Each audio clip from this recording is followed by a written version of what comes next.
إبراهيم تراوري منيو إبراهيم تراوري ب14 مጋቢት 1988 ኣብ ኪቫንዳኪስ ተባሃለት መንደር ቡርኪና ፋሶ ተወሊዱ መባታው ትምርቱ ኣብ ባንዲኪ ካልኣይ ደረጃ ትምርቱ ድማ ኣብ ቦቦዴሊሳ ተማሂሮም ኣብ ዘመነ ትምርቱ ህዱእን ክኢላን ከም ዝነበረውን ይግለጽ ኣብ 2006 ናብ ዩኒቨርሲቲ እጓድጉ ተጸምቢሩ ኣብ ድማ ስነ መሬት ወይ ድማ ጂኦሎጂ አጽኒዑ አባል ዝተፋላለዩ ውዳበታት ኮይኑ ዝተፋላለዩ ብርቱዕ ምንቅስቃሳት ካብ ዝገበሩ ተምሃሮ ምንባሩን ይግለጽ እዩ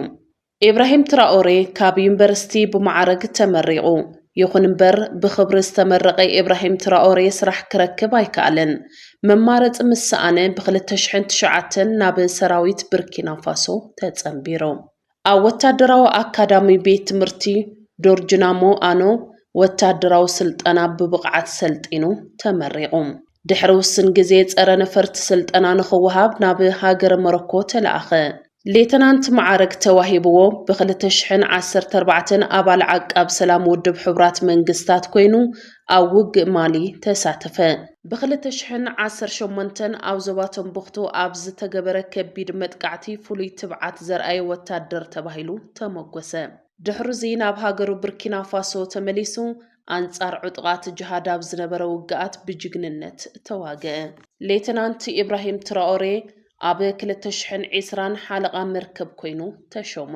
ካፒቴን ኢብራሂም ትራኦሬ ፖለቲከኛታት ባልጃታት ገንዘብ ከም ዝጉሕሉን ብግዕዚና ከም ዝጠልቀዩን ንወታደራት እቲ ሃገር ብጓሂ ይዛረብ ነይሩ ቀስ በቀስ ድማ ወሃቢ ቃል ናይቶም ብመንግስት ተስፋ ዝቆረጹ ኣብ ሰሜናዊ ክፋል ናይቲ ሃገር ዝነበሩ ወታደራት ኮነ ኣብ 2022 ኣብ ቡርኪና ፋሶ እቲ ብግዕዚና ዝበስበሰ መንግስቲ ወታደራዊ ዕልዋ ተገበረሉ ወታደራዊ ሓይሊ ፖለቲካዊ ስልጣን ናይቲ ሃገር ተቆጻጸሮ እዚ ዕልዋ ኣብ ወርሒ መስከረም ክጅምሩ ከለው ኢብራሂም ትራኦሬ ገና ሓለቓ መርከብ እዩ ዝነበረ ኮብራ ዝተሰመየት ናይ ቀደም ኣሃዱ እያ ነቲ ዕልዋ ዝፈጸመቶ ብቓልስና ዝተወገደ መንግስቲ ዝሓሸ ስርዓት ክህሉ እምበር ድኹም መንግስቲ ንምትካል ኣይኮነን ዝብል ሓያል ስምዒት ዝሓደሮም መናእሰይን ወታደራዊ መኮንናትን ኣዝዮም ብዙሓት ነበሩ ኢብራሂም ትራኦሬ ኣብዚ እዋን እውን እንትኾነ ገና ካፒቴን እዩ ዘሎ ናይ ብሓቂ ነዚ ዕልዋ ደኣ መን መሪሕዎ ዝብል ሕቶ ብዙሓት ኮይኑ ኣብ ዝቐጸለሉ እዋን ነይሩ እቲ ኳዕናንን ግርሙኡ ዘይድፈር ንእስነቱ ዘይጸገበ ካፒቴን ኢብራሂም ትራኦሬ መራሒ እቲ ዕልዋ ምዃኑ ብዕሊ ዝተፈለጠ ካፒቴን ኢብራሂም ትራኦሬ ፕሬዝዳንት ቡርኪና ፋሶ ምዃኑ ብዕሊ ኣወጀ ብ2024 ዲሞክራሲያዊ መረጻ ከም ዝገብር ድማ ተመጻብዐ ይኹን ደኣ እምበር ዝካየዱ ናይ ናዕቢ ምንቅስቃሳት ከይተረጋግዐ ጸጥታ ናይቲ ሃገር ሰላማዊ ክሳዕ ዘይኮነ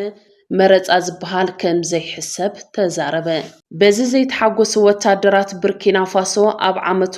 ፕሬዝዳንት ኢብራሂም ትራኦሬ ንምግልባጥ ፍሹል ዕልዋ መንግስቲ ኣካየዱ እዚ ድማ ንኢብራሂም ትራኦሬ ተወሳኺ ሓይሊ ፈጢሩሉ ይኹን እምበር ንዘተ ዝተዓጽወ በሪ ኣይነበረን መጻ ኩነታት ቡርኪና ፋሶ ንምዝታይ ድማ 25-26 ጉንበት 2024 ሃገራዊ ምክክር ተገበረ ኣብቲ ዘተ ተወከልቲ ሲቪል ማሕበረሰብ ዝተሳተፉሉ እንትኾኑ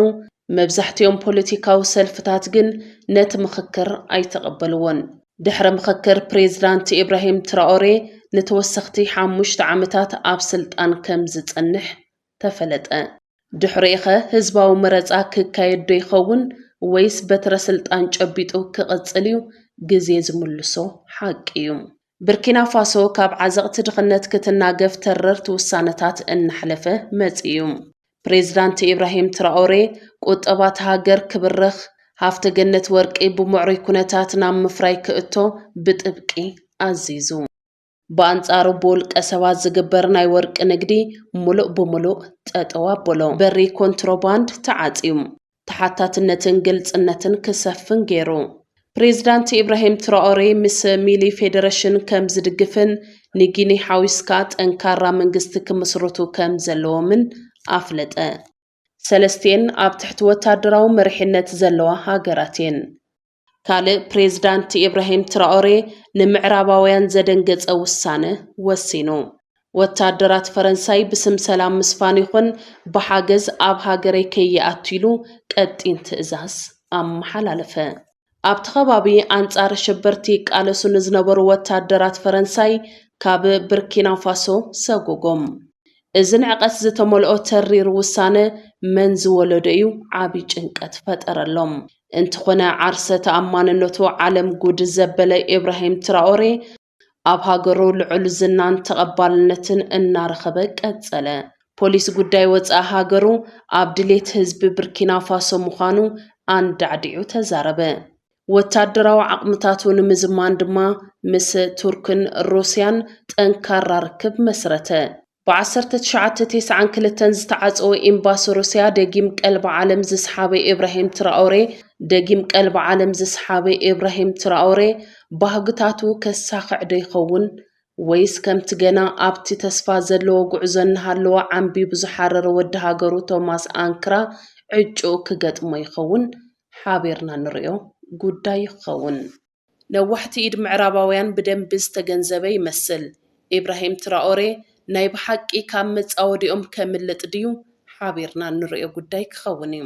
እንተ ብርኪና ፋሶ ግን ብመሪሕነት ካፒቴን ኢብራሂም ትራኦሬ ካብተን ተፈራሕቲ ሃገራት ኣፍሪካ ንምዃን መንገዲ ከፊትሎ።